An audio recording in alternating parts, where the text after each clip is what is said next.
Hello बच्चों, एक बार फिर से स्वागत है आप सभी के अपने YouTube चैनल श्री गुरुकुल में। और आज बच्चों जो हम लोग पढ़ने वाले हैं वो बहुत ही ज़्यादा इंपॉर्टेंट है। आज हम लोग यूपी बोर्ड क्लास 10th के हिंदी के लगातार 10 सालों से पूछे जाने वाले प्रमुख बहुविकल्पीय प्रश्न यानी कि प्रमुख रचनाओं के बारे में पढ़ने वाले हैं। वे रचनाएं बच्चों जो लगातार 10 सालों से पूछी जाती हैं, एकदम बच्चों लगातार 10 सालों से पूछी जाती हैं। मैं फिर से कह रहा हूं, जितनी भी रचनाएं आपको यहाँ पर बताई जाएंगी उनके कॉपी में नोट करके, जिनको याद होंगे बहुत अच्छी बात है, लेकिन जिनको नहीं याद होंगे जरूर याद करिएगा, जरूर याद करिएगा, क्योंकि आज आपको जो रचनाएं दिए जाएंगे ये बहुत ही ज़्यादा इंपॉर्टेंट है बच्चों। तो देखिए यहाँ पर हम पढ़ने वाले हैं प्रमुख निबंधकार और प्रमुख निबंधकारों के प्रमुख निबंध के बारे में यहाँ पर हम लोग चीज़ों को पढ़ने वाले हैं। तो ये जो है, जैसे पहले बात की जाए आचार्य रामचंद्र गुलाब राय, ये जितने भी लोग आपको यहाँ पर दिखाई दे रहे हैं ये निबंधकार हैं। और जो आपको रचनाएं दिखाई दे रही हैं जैसे चिंतामणि, ठलुआ कल्प, ये सारी क्या है? ये सारी बच्चों निबंध हैं। ये चारों निबंध जो आपको आपके स्क्रीन पर दिखाई दे रहे होंगे ये लगातार 10 सालों से पूछे जाते हैं बच्चों। एक बार भी कोई ऐसा साल नहीं आया जिसमें ये प्रश्न न आए हों। तो समझ ही सकते हैं कितना इंपॉर्टेंट है, तो इसको ध्यान से सुनिएगा। सबसे पहली चीज़ ये क्या है, ये जितने भी आपको स्क्रीन पर दिखाई दे रहे हैं रचनाएं वो निबंध हैं। इनकी अगर पूछी जाए किस विधा में है तो ये निबंध विधा में है। और जो पूछा जाए आपसे कि जो आचार्य रामचंद्र शुक्ल हैं ये क्या है, निबंधकार है, कहानीकार हैं, तो ये प्रमुख निबंधकार हैं। जितने भी चारों लोग हैं ये क्या है? प्रमुख निबंधकार हैं। और इनकी प्रमुख निबंध आपके उसके सामने लिखी हुई है। तो ध्यान से देखिएगा, मैं स्टार्ट करता हूँ। पहला, आचार्य रामचंद्र शुक्ल। आचार्य रामचंद्र शुक्ल जो कि एक निबंधकार है और उनका प्रमुख जो निबंध है वो क्या है बच्चों? चिंतामणि। यह 100% आप देखिएगा किसी में भी 100% पूछा जाता है, ठीक है। तो आचार्य रामचंद्र शुक्ल, उनकी रचना कौन सी है? चिंतामणि। आचार्य रामचंद्र शुक्ल जी का जो प्रमुख निबंध है वो कौन सा है? चिंतामणि। अब इसको आपसे ऐसे ही पूछ सकता है कि चिंतामणि रचना है तो आचार्य रामचंद्र शुक्ल की। चिंतामणि किस विधा की रचना है? तो निबंध की। आचार्य रामचंद्र शुक्ल है कहानीकार, निबंधकार, उपन्यासकार, तो निबंधकार। ठीक है सर। फिर देखिए आ रहा है सेकंड, दूसरा है गुलाब राय जी। गुलाब राय भी क्या है? निबंधकार हैं। और इनकी जो प्रमुख निबंध है वो क्या है? ठलुआ क्लब। सही सुन रहे हैं बच्चों आप लोग। गुलाब राय जो कि एक प्रमुख निबंधकार हैं और इनका प्रमुख निबंध है ठलुआ क्लब। ठीक है। ठलुआ क्लब किसका प्रमुख निबंध है? तो गुलाब राय जी का। ठलुआ क्लब किस प्रकार की विधा है? तो सर जी ये निबंध है। बहुत बढ़िया बच्चों। नेक्स्ट देखिए, नेक्स्ट है हजारी प्रसाद द्विवेदी जी। हजारी प्रसाद द्विवेदी जी भी क्या है? एक प्रमुख निबंधकार हैं। और इनकी जो प्रमुख निबंध है वो कौन सी है? कल्पलता। कल्पलता किसकी निबंध है? तो कल्पलता किसके द्वारा लिखित है? तो हजारी प्रसाद द्विवेदी जी द्वारा। कल्पलता किस विधा में है? तो कल्प विधा निबंध विधा में है। फिर चौथा है जैनेन्द्र कुमार मिश्र, शायद इनका पूरा नाम है। तो जैनेन्द्र कुमार मिश्र जिनकी रचना है जड़ की बात। अब जड़ की बात जो है वो जैनेन्द्र कुमार जी की प्रमुख निबंध रचना है। तो ये बच्चों चारों लोग निबंधकार हैं और ये इनकी प्रमुख निबंध रचनाएं हैं। अब जैसे आपसे पूछ सकता है कभी कभी क्वेश्चन में क्या कह देता है कि शुक्ल युग के निबंधकार हैं और शुक्लयोत्तर युग के निबंधकार हैं, बताइए। जैसे आपको दे देगा कि शुक्ल युग के निबंधकार हैं, आपको ऑप्शन दिया रहेगा, आपको बताना रहेगा कि कौन है। तो यहाँ पर लिख लीजिएगा बच्चों, ये जो आपको आचार्य रामचंद्र शुक्ल और जो गुलाब राय स्क्रीन पर दिखाई दे रहे हैं ये दोनों लोग शुक्ल युग के हैं। किस युग के हैं सर? शुक्ल युग के हैं। शुक्ल युग के प्रमुख निबंधकार हैं। कौन कौन? आचार्य रामचंद्र शुक्ल जी और गुलाब राय जी। ये दोनों लोग शुक्ल युग के प्रमुख निबंधकार हैं। कौन कौन सर? आचार्य रामचंद्र शुक्ल और गुलाब राय शुक्ल युग के प्रमुख निबंधकार हैं। फिर बात की जाए अगर हजारी प्रसाद द्विवेदी और जैनेन्द्र कुमार जी की, तो हजारी प्रसाद द्विवेदी और जैनेन्द्र कुमार जी शुक्लोत्तर युग के, शुक्ल उत्तर युग के प्रमुख निबंधकार हैं। किस युग के? शुक्लोत्तर युग के। किस युग के हैं? तो शुक्लोत्तर युग के प्रमुख निबंधकार हैं। ठीक है सर, ठीक है, समझ में आया। जैसे आपसे पूछ देगा कि शुक्लोत्तर युग के प्रमुख निबंधकार है, उसमें आपको ऑप्शन दिया रहेगा आचार्य रामचंद्र शुक्ल, हजारी प्रसाद द्विवेदी, जैनेन्द्र कुमार जी और रसखान, ये तीन मान 4 ऑप्शन दिए हो। तो उसमें से आप आचार्य रामचंद्र शुक्ल जी को टिक करेंगे बच्चा। ठीक है, किसको टिक करेंगे? आचार्य रामचंद्र शुक्ल जी को टिक करेंगे। चलिए स्क्रीनशॉट ले लीजिएगा, ये बहुत इंपॉर्टेंट है बच्चों, बहुत बार पूछा गया, बार बार इस बात को रिपीट में कर दे रहा हूँ, बहुत इंपॉर्टेंट है, बहुत बार पूछा गया। एक बार और यहाँ पे ध्यान दे दीजिएगा कि जो शुक्ल युग है बच्चों, इसी शुक्ल युग को हम लोग छायावादी युग भी कहते हैं। क्या कहते हैं? छायावादी युग भी कहते हैं। और जो शुक्लोत्तर युग है इसको छायावादोत्तर युग भी कहते हैं। क्या कहते हैं? छायावादोत्तर युग भी कहते हैं। ठीक है, तो ध्यान रखिएगा। चलिए सर, अब हम लोग आते हैं बच्चों प्रमुख उपन्यासकार और उनके प्रमुख उपन्यास के बारे में। ठीक है, जो प्रमुख उपन्यासकार हैं और जो प्रमुख उपन्यास हैं, मतलब उस उपन्यासकार की जो प्रमुख उपन्यास है उसके बारे में हम लोग पढ़ेंगे। तो देखिए बच्चों, सबसे पहला देखिए उपन्यासकार में नाम आता है प्रेमचंद्र जी का। और प्रेमचंद्र जी का जो प्रमुख उपन्यास है वो कौन सा है? तो गबन है। प्रेमचंद्र जी का प्रमुख उपन्यास कौन सा है? तो सर प्रेमचंद्र जी का प्रमुख उपन्यास गबन है। प्रेमचंद्र जी का प्रमुख उपन्यास कौन सा है? तो प्रेमचंद्र जी का प्रमुख उपन्यास कौन सा है? गबन है। प्रेमचंद्र जी का प्रमुख उपन्यास कौन सा है? तो सर गबन है।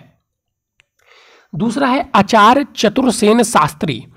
आचार्य चतुर्सेन शास्त्री, अच्छा आपसे ऐसे ही पूछ सकता है प्रेमचंद्र जी क्या है? तो उपन्यासकार हैं। प्रमुख क्या है? तो उपन्यासकार हैं। और उनकी प्रमुख रचना कौन सी है? गबन। गबन की विधा क्या है? उपन्यास है। ठीक है सर। आचार्य चतुर्सेन शास्त्री जो कि एक प्रमुख उपन्यासकार हैं और उनका जो प्रमुख उपन्यास है वो है बच्चों आत्मदाह। आचार्य चतुर्सेन शास्त्री जो कि उपन्यासकार हैं और इनका प्रमुख उपन्यास कौन सा है? इनका प्रमुख उपन्यास है बच्चों आत्मदाह। आत्मदाह इनका प्रमुख उपन्यास है। ठीक है, आत्मदाह इनका क्या है? सर आत्मदाह इनका प्रमुख उपन्यास है। अब यशपाल भी क्या है? एक उपन्यासकार है और इनका जो प्रमुख उपन्यास है वो कौन सा है बच्चों? झूठा सच। तो यहाँ पे ध्यान रखिएगा, झूठा सच यशपाल की प्रमुख रचना है।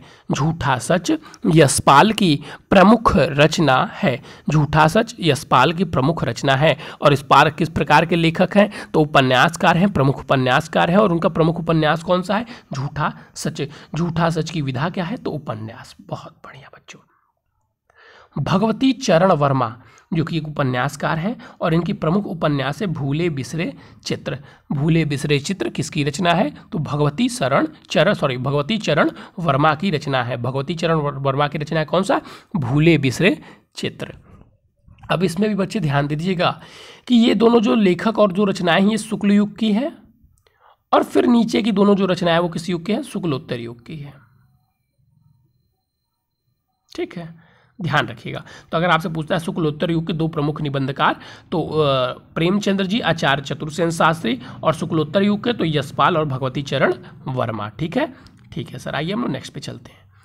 नेक्स्ट पे हम बात करेंगे प्रमुख कहानीकार। देखिए मैं चार लेके आया, आज बहुत कम लेके आया हूँ सब में, लेकिन सबसे पहले हम बहुत इंपॉर्टेंट देख रहे हैं जो सबसे ज़्यादा इंपॉर्टेंट है। उसके बाद से देखेंगे जो उसके बाद इंपॉर्टेंट है, मतलब सबसे इंपॉर्टेंट हम लोग स्टार्ट करें, क्योंकि फर्स्ट पेज पे जो होता है वो चीज़ें अक्सर हमको बहुत अच्छी तरीके से याद होती हैं। इसलिए अब आप रचनाएं की कॉपी एक अलग से बनाइएगा और फर्स्ट पेज पे जो मैं लिखवाया हूँ उनको लिखिएगा। जयशंकर प्रसाद। अब देखिए बच्चों, प्रमुख कहानीकार मतलब जो है ये प्रमुख कहानीकार हैं और ये जो रचनाएं हैं ये कहानी है। इस रचनाओं की विधा क्या है? कहानी है। तो अगर हम बात करें सबसे पहले तो लेखक जयशंकर प्रसाद हैं। कौन है? जयशंकर प्रसाद, जिनकी रचना क्या है? पुरस्कार। तो पुरस्कार ऐसे भी पूछ सकता है, पुरस्कार किसकी रचना है? तो पुरस्कार जयशंकर प्रसाद की रचना है। अब आपसे पूछ सकता है कि पुरस्कार की विधा क्या है? तो पुरस्कार की विधा कहानी है। देखिए मैंने अपने समय में इसको कैसे याद किया था कि कोई भी पुरस्कार पाता है तो उसके पीछे एक कहानी छुपी हुई होती है। तो पुरस्कार की विधा क्या हो गई? सर पुरस्कार की विधा हो गई कहानी। पुरस्कार की विधा क्या हो गई? कहानी। ठीक है, चलिए फिर प्रेमचंद्र जी प्रमुख कहानीकार भी हैं। ठीक है, तो पंच परमेश्वर इनकी प्रमुख कहानी है बच्चों। पंच परमेश्वर, प्रेमचंद्र जी उपन्यासकार भी आपने देखे हैं प्रमुख, और ये निबंध कहानीकार भी हैं। तो गबन इनका प्रमुख उपन्यास था और पंच परमेश्वर इनका प्रमुख कहानी है। प्रेमचंद्र जी की प्रमुख कहानी कौन सी है? पंच परमेश्वर। अगर आपसे पूछता है कि पंच परमेश्वर किसकी रचना है, तो क्या उत्तर होगा? प्रेमचंद्र जी की रचना है। पंच परमेश्वर प्रेमचंद्र जी की रचना है। बहुत बढ़िया बच्चों। तीसरा देखिएगा, इलाचंद्र जोशी। इलाचंद्र जोशी की रचना कौन सी है बच्चों? आहुति। और इन सारी रचनाओं की विधा क्या है? कहानी। ठीक है, तो इलाचंद्र जोशी जी की प्रमुख जो रचना है वो कौन सी है? आहुति है। तो आपसे अगर पूछता है कि आहुति किसकी रचना है, तो आहुति इलाचंद्र जोशी जी की रचना है। और इसकी विधा क्या है आहुति की? तो आहुति की विधा सर कहानी है। बहुत बढ़िया बच्चों। चौथा है राजेंद्र यादव। राजेंद्र यादव की जो रचना है वो कौन सी है? प्रतीक्षा। तो अगर आपसे कोई पूछता है कि प्रतीक्षा के लेखक कौन हैं, तो प्रतीक्षा के लेखक राजेंद्र यादव जी हैं। या प्रतीक्षा के रचनाकार कौन है? तो राजेंद्र यादव जी हैं। प्रतीक्षा किस विधा की रचना है? तो प्रतीक्षा किस विधा की रचना है सर? कहानी। प्रतीक्षा की विधा क्या है? कहानी है। अब ध्यान दीजिएगा, फिर अगर आपसे पूछे कि दो शुक्ल युग या दो शुक्लोत्तर युग के प्रमुख कहानीकार, तो देखिए ये जो ऊपर के हैं ये शुक्ल युग के कहानीकार हैं, और ये जो नीचे दिए हुए हैं ये शुक्लोत्तर युग के हैं। ठीक है, ये शुक्लोत्तर युग के प्रमुख कहानीकार हैं। ठीक है बच्चों, ठीक है सर। चलिए अब हम लोग नेक्स्ट देखते हैं। नेक्स्ट है प्रमुख नाटककार। तो यानी कि इसमें जो चीज़ें हम लोग पढ़ेंगे ये प्रमुख जो नाटक हैं उनके बारे में पढ़ेंगे, और जो प्रमुख नाटककार जिसके हैं वो पढ़ेंगे। जैसे ये चंद्रगुप्त लाखों बार पूछा जाता है। ठीक है, ये क्लास 12th में भी, मतलब ये कहीं भी पूछा जाता है। चंद्रगुप्त इतना फेमस है, जो जो आज आपको लिखवाए गए ना बहुत बहुत बहुत फेमस है। मैं जितना कहूँ उतना कम है। पहला देखिएगा, तो ये जो लिखे हुए हैं ये नाटककार हैं, और ये जो रचनाएं हैं इनकी विधा क्या है? ये नाटक इनकी विधा है। तो सबसे पहले है जयशंकर प्रसाद जी। तो जयशंकर प्रसाद जी की प्रमुख जो नाटक है वो कौन सी है? चंद्रगुप्त। तो आपसे पूछ सकता है चंद्रगुप्त किसकी रचना है? तो चंद्रगुप्त जयशंकर प्रसाद जी की रचना है। फिर पूछ सकता है चंद्रगुप्त की विधा कौन सी है? तो चंद्रगुप्त की विधा कौन सी हो जाएगी सर? चंद्रगुप्त की विधा कहानी है। फिर दूसरा आपसे कहता है कि हरि कृष्ण प्रेमी की रचना कौन सी है? प्रतिशोध। तो आपसे पूछ सकता है कि प्रतिशोध किसकी रचना है? प्रतिशोध किसकी रचना है? तो प्रतिशोध हरि कृष्ण प्रेमी जी की रचना है। प्रतिशोध किसकी रचना है? तो प्रतिशोध हरि कृष्ण प्रेमी जी की रचना है। और प्रतिशोध किस विधा की रचना है? तो प्रतिशोध नाटक विधा की रचना है। प्रतिशोध किस विधा की रचना है? तो प्रतिशोध नाटक विधा की रचना है। ठीक है बच्चों, चलिए फिर आपसे कह रहा है कि उपेंद्र नाथ अस्क की रचना है जय पराजय। उपेंद्र नाथ अस्क की रचना कौन सी है? तो जय पराजय उपेंद्र नाथ अस्क की रचना है। कौन सी उपेंद्र नाथ अस्क की रचना है? सर जी जय पराजय। तो अगर आपसे ऐसे पूछता है कि जय पराजय किसकी रचना है? तो जय पराजय उपेंद्र नाथ अस्क जी की रचना है। और अगर आपसे पूछे कि जय पराजय की रचना किस विधा में है? तो जय पराजय किस विधा में है? सर जी जय पराजय की विधा जो है वो नाटक है। बहुत बढ़िया बच्चों, वेरी गुड। बहुत इंपॉर्टेंट सारे हैं। चौथा कह रहा है कि विष्णु प्रभाकर की जो रचना है वो कौन सी है? कुहासा और किरण। तो फिर आपसे पूछेगा कि कुहासा और किरण के रचनाकार कौन है? तो सर कुहासा और किरण के रचनाकार विष्णु प्रभाकर जी हैं। कुहासा और किरण के रचनाकार कौन है? विष्णु प्रभाकर जी हैं। तो फिर आपसे पूछेगा कि कुहासा और किरण की जो विधा है वो कौन सी है? तो सर कुहासा और किरण की जो विधा है वो कौन सी है? कौन सी है भाई? सर कुहासा और किरण की विधा नाटक है। बहुत बढ़िया बच्चों। अब देखिएगा, अब अगर आपसे पूछे कि शुक्ल युग के प्रमुख दो नाटककार कौन कौन से हैं? तो चंद्रगुप्त जयशंकर प्रसाद और हरि कृष्ण प्रेमी जो नाटककार हैं वो शुक्ल युग के नाटककार हैं। ठीक उसी प्रकार बच्चों उपेंद्र नाथ अस्क और विष्णु प्रभाकर जी शुक्लोत्तर युग के नाटककार हैं। ठीक है, और ये इनके प्रमुख नाटक हैं। तो मैं फिर से आप लोगों को एक बार दिखा दे रहा हूँ, स्क्रीनशॉट ले लीजिएगा। बहुत ज़्यादा पूछे जाने वाले ये प्रश्न हैं। ये प्रमुख निबंध है, ये प्रमुख उपन्यास हैं, ये प्रमुख कहानी है, और ये प्रमुख नाटक है। ठीक है बच्चों, ठीक है सर। चलिए बच्चों आज के लिए बस इतना ही। Thank you, have a nice day. अगर आप इस चैनल पर बच्चों नए जुड़े हैं तो मैं आप लोगों को बता देना चाहूँगा कि हमारे इस चैनल पर यूपी बोर्ड क्लास 10th और 12th की सभी विषयों की तैयारी बिल्कुल फ्री में कराई जाती है। अगर आप भी करना चाहते हैं तो सबसे पहले आपको चैनल को सब्सक्राइब करना होगा, और उसके बाद से डिस्क्रिप्शन में दिए गए व्हाट्सअप नंबर जो कि बच्चों 95320601 199 पर आपको मैसेज करना होगा, जिससे कि हम आपको ग्रुप में ऐड कर लेंगे, जिससे कि आपको इंपॉर्टेंट PDF नोट्स और चीज़ें मिलती रहेंगी। ठीक है बच्चों? ठीक है सर। और जो भी बच्चे मैं कह रहा हूँ इसके लिए एक सेपरेट कॉपी बनाइएगा, इसके लिए रचनाओं के लिए एक सेपरेट कॉपी बच्चों बनाइएगा, क्योंकि बहुत काम देने वाली हैं। जिस प्रकार मैंने लिखा हूँ उस प्रकार लिख के निबंधकार, निबंध, उपन्यास और फिर कहानी और फिर नाटक करके इस प्रकार लिखिएगा एक अलग सी कॉपी में। ठीक है बच्चों? ठीक है सर। तो चलिए बच्चों आज के लिए बस इतना ही। Thank you, have a nice day. फिर मिलेंगे नए और इंपॉर्टेंट टॉपिक के साथ।